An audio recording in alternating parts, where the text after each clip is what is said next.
Eh, apa yang berlaku ni? Gempa bumi, gempa bumi. Ha, Alhamdulillah, gegaran dah selesai.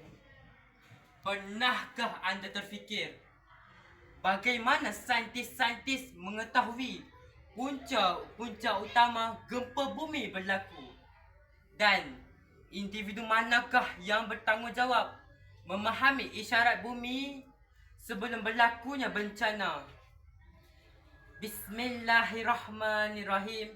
Assalamualaikum warahmatullahi wabarakatuh. Nama diberi Muhammad Hidayatullah bin Hairun Nizam. Bayangkan suatu hari nanti dunia kita akan menghadapi bencana seperti gempa bumi, tsunami, bahkan perubahan iklim, dan munculnya saintis-saintis yang memahami isyarat bumi sebelumnya berlaku bencana tersebut. Peranan mereka amatlah besar dan mereka dapat menyelamatkan banyak nyawa. Siapakah mereka? Dan apakah pakar bidang mereka tersebut? Jika nak ketahui, marilah ikut saya, kita terokai bersama. Hari ini, saya membawa kerjaya STEM yang bertaraf global. Namun, sayangnya, kerjaya STEM ini kurang dikenali di negara kita, Malaysia. Apa kerjaya itu? Iaitu bidang geofizik. Dan apa tu geofizik? Geofizik bermaksud cabang sains yang menggabungkan fizik, matematik dan teknologi moden yang mengkaji tentang permukaan bawah bumi. Contohnya seperti doktor yang menggunakan mesin pengimbas untuk melihat organ dalaman manusia. Sama juga seperti pakar geofizik, mereka menggunakan teknologi moden untuk melihat apa yang berlaku di bawah bumi sana. Seterusnya, mari kita lihat apakah peranan seorang pakar geofizik. Yang pertama, mereka memantau dan mengesan bencana alam. Mereka mengambil data daripada satelit ataupun sensor dan mereka mengkaji data-data tersebut.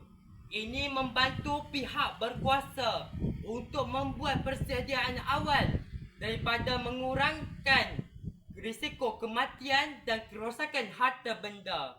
Yang kedua, membantu penerokaan sumber asli negara. Pakar geofizik membantu menerokai sumber asli negara seperti gas asli, mineral dan petroleum. Tanpa kepakaran mereka, sumber asli ini sangat sukar untuk diterokai dan kos yang diperlukan sangat tinggi. Dan yang ketiga ialah membantu membina infrastruktur. Sebagai contoh yang kita boleh ambil seperti membina jambatan ataupun membina bangunan pencakar langit.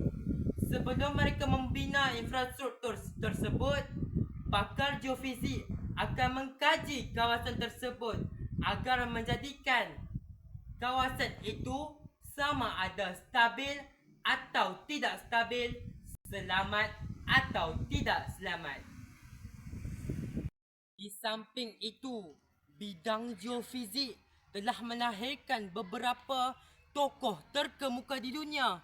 Sebagai contoh, Eugen Lehmann daripada Denmark. Eugen Lehmann telah mengemukakan bahawa bumi mempunyai teras dalaman yang pejal. Hal ini telah menjadi kajian di dalam geofizik moden hingga sekarang. Tokoh yang kedua adalah Andrija Mohorovičić. Andrija Mohorovičić telah mengemukakan bahawa bumi mempunyai mantel yang kedua di bawah permukaan bumi yang dikenali sebagai moho.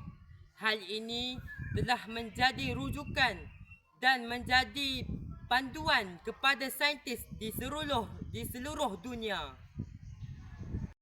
Selepas itu, jika ada pelajar yang mahu mencemburi bidang geofizik ini di Malaysia, kita terdapat beberapa universiti yang menawarkan bidang tersebut. Yang pertama ialah Universiti Sains Malaysia. Selepas itu, Universiti Malaya dan Universiti Teknologi Petronas.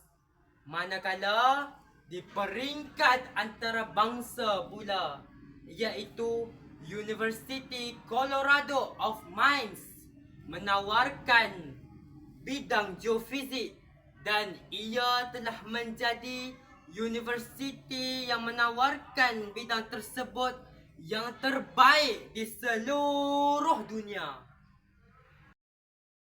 Akhir kalam, marilah kita semua berganding bahu untuk meningkatkan lagi minat generasi muda hari ini terhadap bidang geofizik. Semoga ia memberikan manfaat kepada kita semua. Generasi Madani, Teroka Islam, terajui kerjaya, bertaraf global. Sekian, wabillahi taufiq wal hidayah. Wassalamualaikum warahmatullahi wabarakatuh.